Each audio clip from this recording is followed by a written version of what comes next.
Now, an Emeritus Newsbrief, I'm Lynn Houston. President Obama considers a $139 billion jobs package. To pay for it, he's considering using TARP or stimulus money. During a town hall meeting Friday in Allentown, Pennsylvania, the president did not reveal details of the proposal. Officials say he's likely to do that on Tuesday. Michelle and I were talking the other day.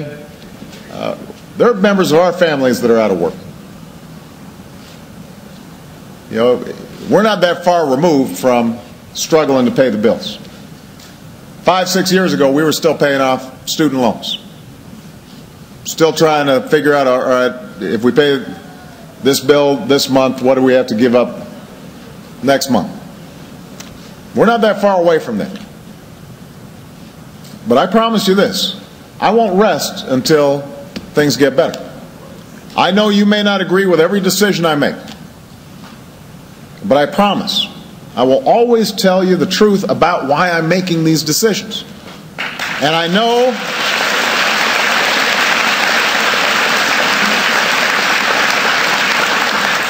that we can come together to forge a brighter future so that places like Allentown and Bethlehem and the Lehigh Valley don't just survive, but they thrive. That's why we're here. That's what we're fighting for. And as long as I've got the privilege of being your president, I will always be there, right there with you, in the thick of that fight. So thank you so much, everybody. I appreciate you. Thank you. Friday's unemployment figures from the Labor Department show a drastic reduction in the number of jobs lost, 11,000 in November, at least 100,000 lower than expected. Elsewhere on Capitol Hill, Defense Secretary Gates and other military officials defended the president's decision to send another 30,000 troops to Afghanistan. Because of their uncertainty of who's going to win. Because the winners, if the winners are the other side and they've picked our side, they will be killed.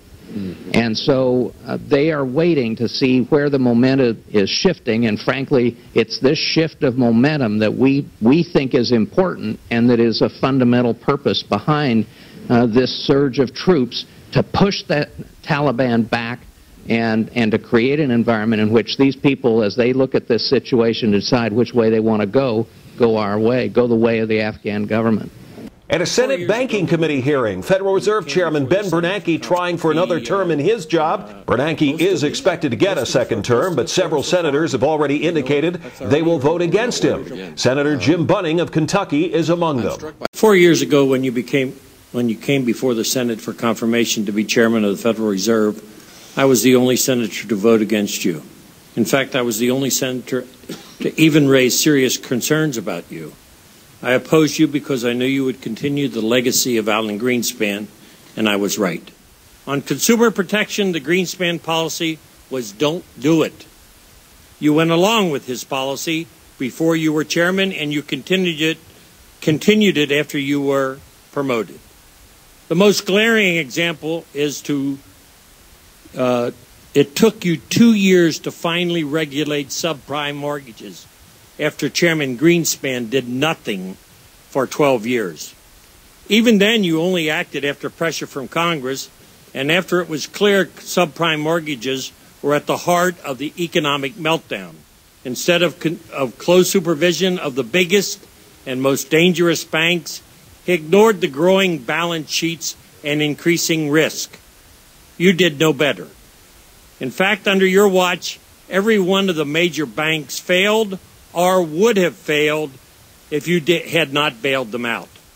But you went even farther than that when you bowed to political pressure of the Bush and Obama administrations and turned the Fed into an arm of the Treasury. Under your watch, the Bernanke put became a bailout for all large financial institutions, including many foreign banks. And you put the printing presses into overdrive to fund the government spending and hand out cheap money to your masters on Wall Street, which they used to rake in record profits while ordinary Americans and small businesses can't even get loans for their everyday needs.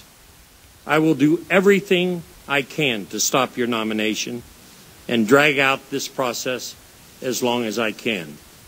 We must put an end to your and the Fed's failure, and there is no better time than now. Your Fed has become the creature from Jekyll Island. Thank you. Care to respond to that? Let me just correct one point. First, I'm not sure. I think there was some misunderstanding and misinterpretation of the SIGTARP's report, but we absolutely believed that AIG's failure would be an enormous systemic risk and would have imposed enormous damage, not just on the financial system, and this is the key point, on the entire U.S. economy and on every American. It is not reasonable to talk about letting large firms fail as if that would have no effect on credit extension and on the broader economy. The Lehman example should be enough for everybody. The Senate has approved an amendment from Maryland Senator Barbara Mikulski to require insurance coverage of mammograms and expanded preventive services for women. It was the first break in the effort to get the Senate's version of the health insurance reform package to a floor vote. More on that story on the Emeritus News healthcare page. The CDC on Friday saying that the number of swine flu cases is down and the number of states with widespread swine flu down to 25. But the CDC also warns the virus can rebound and those most vulnerable should still get vaccinated. That there are now more than 73 million doses of the vaccine. You can get more on that story on the Emeritus News Major Developments page. Friday night bank takeovers. 6 more banks bite the dust and are taken over and sold by the FDIC. They include banks in some major metropolitan areas, AmTrust Bank of Cleveland and the Buckhead Community Bank of Atlanta. Total cost of the takeovers Friday night could be somewhere between $5 to $7 billion. So far, 130 banks have failed this year. More on that story on the Emeritus News Financial Pensions page. And we couldn't let this one go. At the president's Allentown Town meeting, a creative young mind suggests the president think outside the box for some new tax revenue. I was just wondering, in L-Tricine in college, we've been studying some criminology, and I was wondering if maybe if you checked out some of the statistics about legalizing prostitution, gambling, drugs, and nonviolent crime in order to stimulate some of the economy. You know, I have to say this. Well,